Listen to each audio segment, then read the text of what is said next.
Schedule 1 is currently in the process of getting sued because of possible copyright infringement.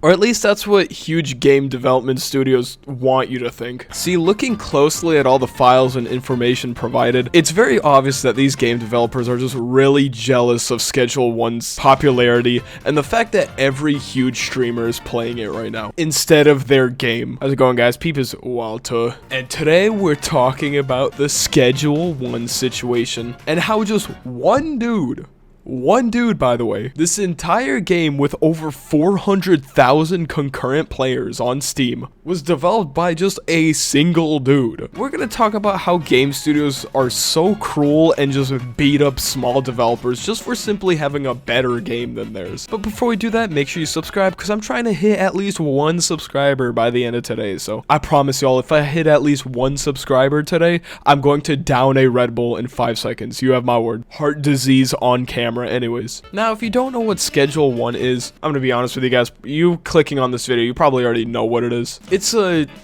Breaking Bad simulator, to say the least. And something that I just absolutely love is that the state of modern day gaming is so bad to the point where people are just resorting to playing games by small developers. Repo, Lethal Company, and now Schedule 1. I'm gonna be honest, this kind of refresh is exactly what the gaming scene needed, and it clearly shows. Like I said, in the last 24 hours, the game peaked at over 300,000 players. Studios like Ubisoft wished they could hit numbers like that. As a matter of fact, let's check out the newest Assassin's Creed that just came out. While this is still good, obviously, like, it's crazy how a single game dev beat Assassin's Creed Shadows. But let's talk about the main controversy here, alright? Because this game is still in early access, and when the early access was finally released to the public to check out, play, demo it, for a whopping $20 you can get early access and check it out. These greedy ass dorks at Movie Games SA decided to immediately investigate Schedule 1. And the reason why? Because the game sounded a little too similar to Candy Dealer Simulator. Guys, the game isn't even officially out yet. It's still in early access. How are you already hitting this small game developer with a potential lawsuit because the game sounds similar to a game you released 5 years ago? Now, before we continue talking about this video,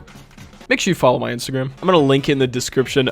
Make sure you check it out because I post fire things. Now, trust me, if you want to get to know me a little more and want to see what I do on a daily basis, then check out my Instagram. Alright, enough shameless promos. Anyways, now as you can see, recent reviews have been overwhelmingly negative. Originally, this was a very well-received game. While it wasn't as viral as Schedule 1, it was still played by a lot of streamers in the past, and it was originally a very well-received game because of it. But ever since this lawsuit, oh my god, its reputation crashed straight to the ground. Schedule 1 is what DDS should have been, and it's only early access. They're just salty their game is trash. LMAO, L publishers. Go play Schedule 1. I liked the game until they became greedy and jealous that a solo game developer who created a game 10 times greater than theirs is so successful. I have a lot of respect for the person who's currently working on updating Schedule 1.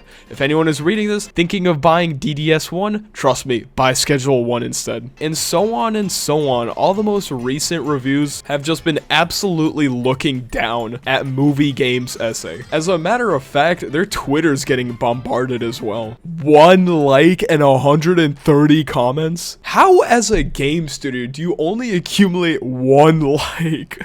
You know you screwed up big time if you can barely hit 2 likes on your Twitter post with 130. What? Going after a solo indie developer just because their game is more successful than yours is childish. You guys should be ashamed. You guys are pathetic. I'm never purchasing another game from y'all. Your games suck. Yada yada yada.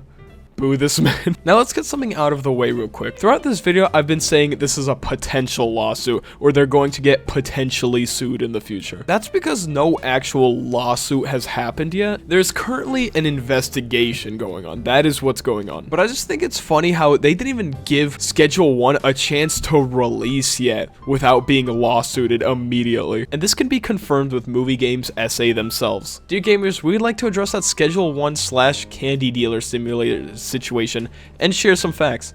There's no lawsuit. It is not our intention to prevent TVGS from selling or developing their game. This is an investigation into the nature of similarities between the game, since preliminary legal analysis indicated there might have been an infringement. Guys, no offense, but there's only so many ways you can make a game about selling candy, right? Look, imagine if Fortnite sued PUBG because their game was a little too similar. That is literally what is going on. If you are so concerned about people making similar games to Candy Dealer Simulator, then why don't you just like patent the idea of selling candy in a game? Like, at that point, right? This is very similar to the time where I remember a while back when Marvel Rivals like officially blew up in the gaming scene. Blizzard had intentions of actually getting into a lawsuit with Marvel Rivals because of some of their characters were a little too similar. Like how, if I'm correct, and don't make fun of me if I get this wrong, I'm not gonna lie, I've never played Overwatch before, but if I'm correct, it was because Black Widow was a little too similar to Widowmaker. You realize games can have sniper classes, right? Games have been making sniper classes long before time had a name, right? Marvel Rivals isn't the second game ever to have a sniper class. This is what this entire situation reminds me of. Imagine a racing game suing another racing game because their games are a little too similar. Like, no fucking shit, there's only so many ways you can make a racing game, right? The analysis and investigation were necessary in the light of repeating opinions that the games are very similar. Once again, there's only so many ways you can make a candy dealing simulator, like no shit. I'm gonna be a broken record, just patent the idea of selling candy in a game at this point, if this is such a concern to you guys. Actually don't, because that is actually like the stupidest idea ever. But hey man, the gaming industry is very desperate at this point. I would not be surprised if game developers just start patenting like random ideas. Like, no more ulting in video games, guys, alright? If you put a class in your game where they have to accumulate a percentage using kills and doing tasks in order to earn like a really overpowered ability that will make or break the game, lawsuit by Blizzard right away. You should be ashamed of yourself for stealing an idea like that. Now, there's just like a lot of yapping in this document here. I'm not gonna lie. If you want to pause this and read it, you can. There's no ill will towards TVGS. If there's no ill will, then maybe don't investigate them in the first place. Like, I don't know what to tell you. We even mailed them best wishes shortly before the release, when the game was already huge, but before the investigation was deemed necessary. However, we are obligated to perform this investigation, act accordingly to the scope of the infringement if it is confirmed, and inform the public about it ESPI. This is actually one of the most nonsense explanations I've ever heard. Like, everything I just read here went through my brain and just left. Like, I don't...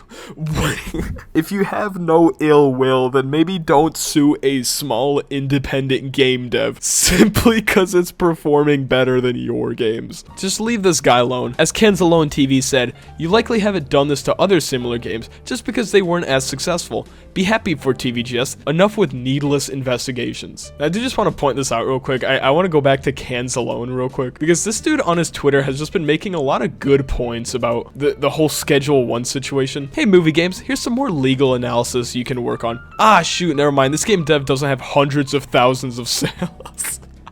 And then here's a game developer that's potentially infringing on movie games' pub simulator. Guys, this is serious, bro. Don't forget the patent on putting bars in games, all right? Don't forget that one, movie games. I think it's funny because Byte Runners, the actual development studio behind Candy Dealer Simulator, had to come out and say they didn't even know this lawsuit was happening. We were not informed about their plans and are also surprised by this course of action. We're currently in talks with movie games on the matter. For now, we do not want publicly neither condone nor approve the actions before these talks come to any conclusions. We'd like to ask everyone to be patient and not spread unnecessary negativity or information. At the end of the day, God forbid a small developer make a game, bro. That's actually crazy. This is actually one of the most pettiest investigations I've ever seen in my life. And, yeah, not much I could say from here. Thank you guys so much for watching. I'm gonna go now.